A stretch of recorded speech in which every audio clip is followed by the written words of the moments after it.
Welcome to my EDU NET YouTube channel. Today my topic is the Ruwanweli seya. Stay tuned with this educational valuable video.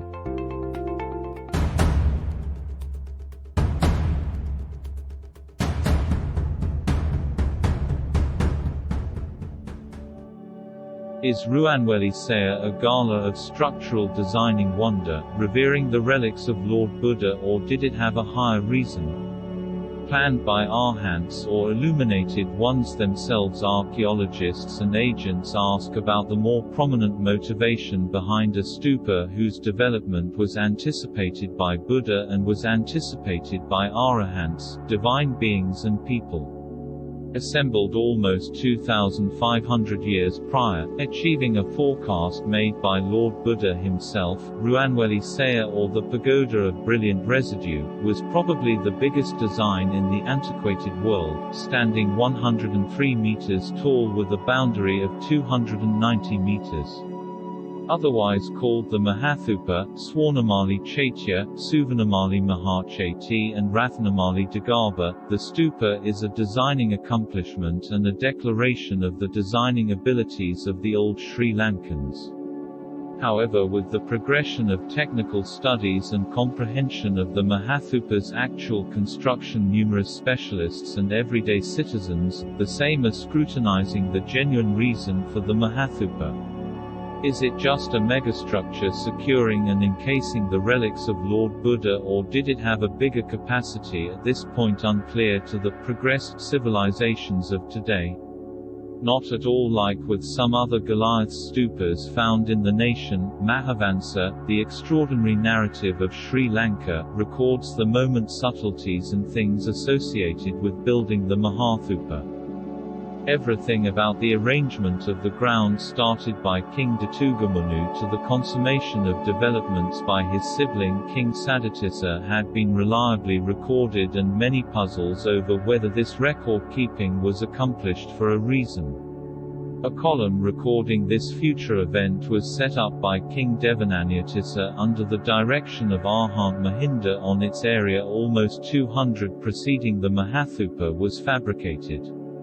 As per the legends, the actual site had been graced by 4 Buddhas, Kakasanda, Kanagamant Kasapa on prior occasions, and further by Gauthama Buddha during his 3rd visit to Sri Lanka. Another 500 years after the fact, on a Vesak full moon Poya day, King Datugamunu had the recorded stone column that was raised by King Devananyatissa, eliminated and the site evened out. The establishment was burrowed to a profundity of 7 cubits, spread with round stones, which were then squashed into more modest pieces. The stones were then stepped upon by elephants with calfskin shoes.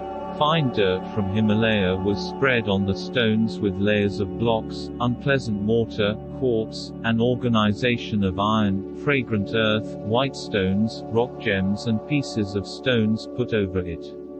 Mercury, the pitch of the wood apple, and fine mud blended were spread over the chunks of stones, while bronze sheets of 8 inches thickness were laid over the combination. It was spread with arsenic and sesame oil blended and covered with silver sheets of 4 inches thickness. When the establishment is finished, the arahants present had made the establishment sink into the earth, accounting for another establishment. As indicated by the Mahavamsa, this cycle had been rehashed multiple times, to reinforce the Mahathupa, that it would stand the most exceedingly terrible tremor or catastrophic event. The relic office of the Mahathupa, which had never been archaeologically exhumed, is accepted to contain a robot of relics of Lord Buddha, cherished inside unadulterated gold relic chambers decorated with gold, silver and pearls. The dividers of the relic chamber are supposed to be enhanced with the wall paintings portraying the samsara pattern of Lord Buddha, silver and copper jars and a reproduction of a bow tree made out of silver. The relic coffin is put on a vajrayana or a seat of jewels and is fixed inside with stone pieces by arahants. The Arahants then, if not set in stone that the relic chamber will not shake even by a tremor, blossoms that were presented on that day will not shrivel till the finish of Buddha Gautama's dispensation, the lights that were fueled will not be smothered, the earth that was blended in with aroma and sandalwood will not dry, even a solitary scratch will not show up inside the relic chamber, finishes will not show up in any of the brilliant products that were advertised. Not really set in stone that hostile people ought not to have the option to try and see the relic chamber. At the point when the extraordinary stupa was just to some extent finished its maker, King Datugamunu died, passing on the obligation of closing the work to his sibling King Sadatissa. Under his benefactor transport, the Mahathupa was given a chakra or a parasol, which isn't discovered today, and a mass of tuskas around Mahathupa, which is found even today. As per the Mahavansa, the chakra contained a circle of jewels, clarified as a Vajrachumbaka, and an enormous ruby at the top. Engineer Sri Namendra, in her book Past the Seeing Eye, the Mahathupa of Lanka, questions whether the reason for the Mahathupa's parasol was to draw in easing up and to be invigorated into its piezo-electric properties to sway at its specific recurrence, producing a heartbeat which could be distinguished by the sky above. Which is put underneath the chakra and is made out of copper.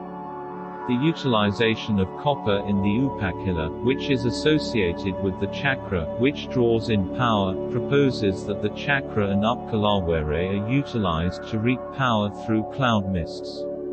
Almendra further remarks that the utilization of high conductive metal in the relic chamber and the establishment is the recipe of a fabulous plan which was intended to make an unpredictable circuit with semiconductors, capacitors, producers and groundings with the consecrated relics in the middle as the wellspring of force.